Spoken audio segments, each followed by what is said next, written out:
Et la halachot, Chazak u'baruch rabotai, besorot tovot, troisième jour, dans le mois de la lumière toujours, le mois de Kislev. Et je pense que notre travail, voilà, c'est de trouver, malgré tout, l'obscurité autour des points de lumière.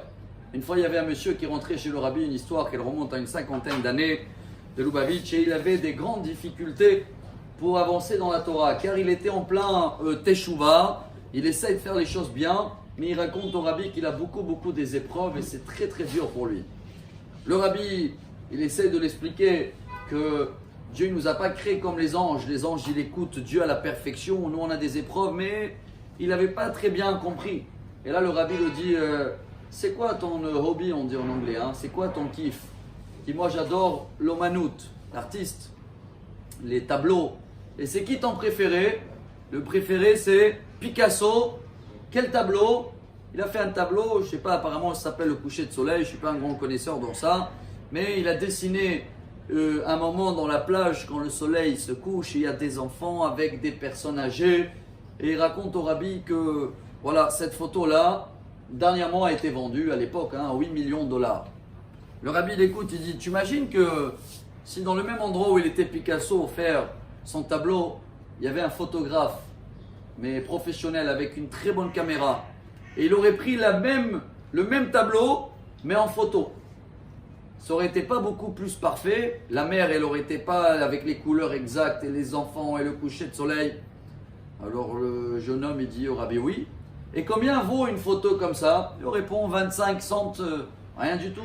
Alors le rabbi le demande, il dit, comment ça se fait que un tableau qui est non exact vaut 8 millions de dollars et une photo exacte de la même chose vaut même pas $1. Et là, le rabbi dit, voilà le message pour nous. Justement, quand il y a un artiste, un peintre qui va peindre, on n'achète pas la photo, l'image. On achète l'âme, l'esprit de l'artiste qui ressort à chaque trait qu'il fait, ça ressort quelque chose de lui. Alors Dieu, qu'est-ce qu'il attend de nous, chers amis? La paracha de cette semaine, elle raconte que Yitzhak, il aime Esav. Le Midrash, il dit, comment il peut aimer Esav? Avec tout ce qu'il fait, il a fait tous les péchés possibles. Et voilà peut-être la réponse pour nous, chers amis. C'est que Yitzhak, il savait que Esav, il a tellement des difficultés, des épreuves, qu'il faut l'approcher, il faut le montrer que à la fin, la tête de Esav, elle a terminé quand même à Arat Marpella. Yitzhak, il voyait le bien, il voyait les efforts qu'il fait. Ça n'a peut-être pas marché pour tout le corps, mais ça a marché pour la tête. On termine avec ce qu'il dit Rabbi Simcha Zissel Broide. C'était le Rosh Yeshiva de Hebron, décédé dans l'année 2000, il y a 20 ans. Et lui, il disait, Yitzhak, il a vu qu'il a quand même le respect des parents.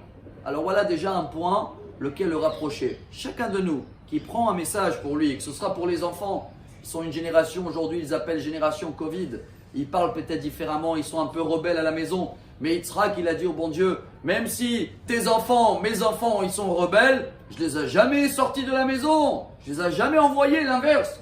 Je les ai rapprochés, et en leur rapprochant et leur montrant tous les points positifs qu'ils ont, si Dieu veut, nos enfants ou nous-mêmes, on va pouvoir créer, grâce à ce petit message, encore un petit morceau de pinceau dans notre tableau royal de la vie. Et j'espère, si Dieu veut, que grâce à ça, il va être évolué, il va être valable beaucoup plus que 8 millions de dollars. Bonne journée, Besorot Tovot, Amar Rabbi Elazar.